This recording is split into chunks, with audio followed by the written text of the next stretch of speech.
Feature number 28 is hue saturation, and even though hue saturation is growing a little bit long in a tooth, it's somewhat rickety, as you'll see. It continues to do something that no other function inside of Photoshop does. You can modify one color independently of all other colors inside of an image, and you can do so from one central dialog box or palette, so it's very easy, as you'll see, and it's extremely effective. You can create all kinds of credible effects. It works very nicely, and that is why hue saturation earns a place on my top 40 list today. Now, I'm looking at a photograph by T. Tulik of image vendor Fotolia, about which you can learn more at fotolia.com/geek. And this could not be a more perfect demonstration of the hue saturation function, because this woman is holding a hue wheel in back of her. She's holding this amazing rainbow umbrella here, and it's just a horizontally flipped version of the hue wheel that's at work inside of Photoshop. So the colors transition around the wheel from red into yellow, so through orange right there, into green, cyan, blue, and then presumably magenta behind her chartreuse sweater, and then back into red. Now, this chartreuse sweater goes to the heart of my problem with this image. I actually think the image looks totally great, except I'm just not happy with her sweater choice. Not because the color is too garish, but because for two reasons, actually.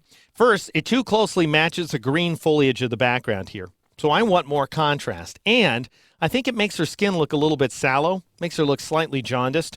If we warm up her sweater, we might warm up her flesh as well. And I want to get rid of this green reflection in her hair. I don't think that's contributing anything to the image at this point. And these are all corrections we can make using a hue saturation adjustment layer. Now, if you're working inside Photoshop CS3 or earlier, you would go down here to this black-white icon, click on it, and choose hue saturation. That's going to bring up a dialog box, and you'll work from there. However, I'm working inside Photoshop CS4. So I'm going to switch over to the Adjustments palette, and I'm going to click on the second icon in the second row. Actually, I'm going to press the Alt key or the Option key on the Mac and click on that icon to invoke the New Layer dialog box, and I'm going to go ahead and name this layer Color Shifter, because that's what we're going to be doing, is shifting colors inside the image, and then I'll click OK. Now, notice these sliders right here. They're the same sliders that are available to you inside of CS3 and earlier. We also have this Colorize checkbox. If you turn on Colorize, you're going to replace all of the hue values and all the saturation values as well with one hue saturation combination. And by default, that ends up being a low saturation red. That's not what we want to do, so I'll go ahead and turn off Colorize. Otherwise, you've got these three sliders at work here. I'm going to explain them from the bottom up because they get better and better as we go upward. Lightness is not the best option. In fact, it's by far the worst option inside of this dialog box. If I reduce the lightness value, I make white darker, I keep black where it is, so what I end up doing is compressing the shadows. I totally obliterate the highlights, and the image looks awful.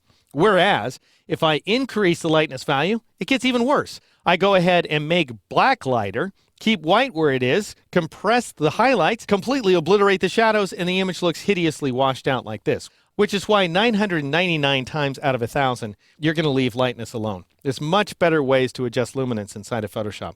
This is a bad way. Much better inside of this dialog box is saturation, which allows you to either increase the intensity of colors, and of course I'm going way over the top here, to 100. You want to apply more subtle modifications when you're adjusting saturation. You can also reduce the saturation value to -100, in which case you're going to end up with a grayscale image. Now, this is not the best way to generate a grayscale image inside of Photoshop. We saw the best way when I showed you feature number 36, black and white. But this is a way. It's available to you. All right, let's go ahead and reset saturation to 0. Then there's the hue value. The hue value is unlike anything available otherwise inside of Photoshop because it has no constraints. You can completely modify the hues across the board. And I was telling you that hues are measured on a wheel, much like this umbrella.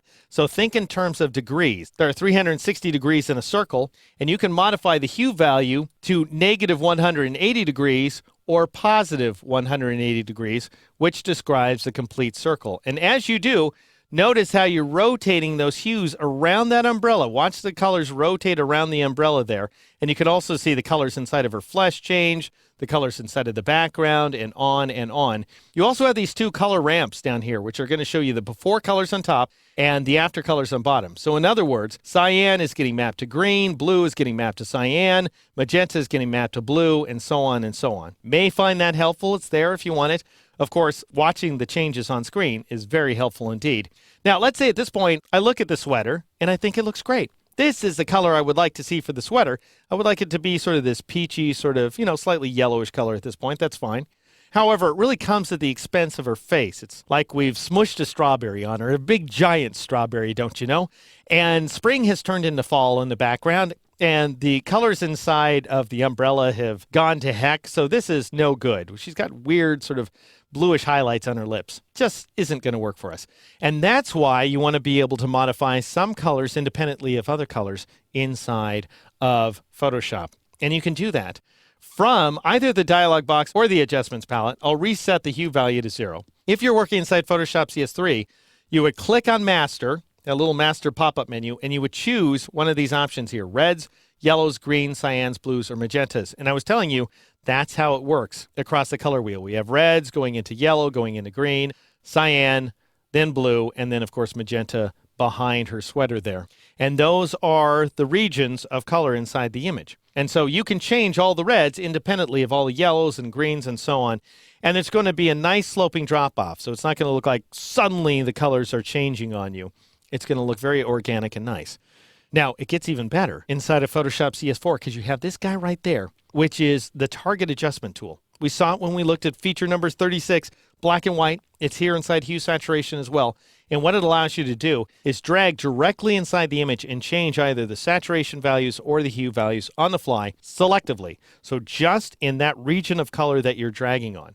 So I'll go ahead and click on this tool to select it. Again, it's new to Photoshop CS4.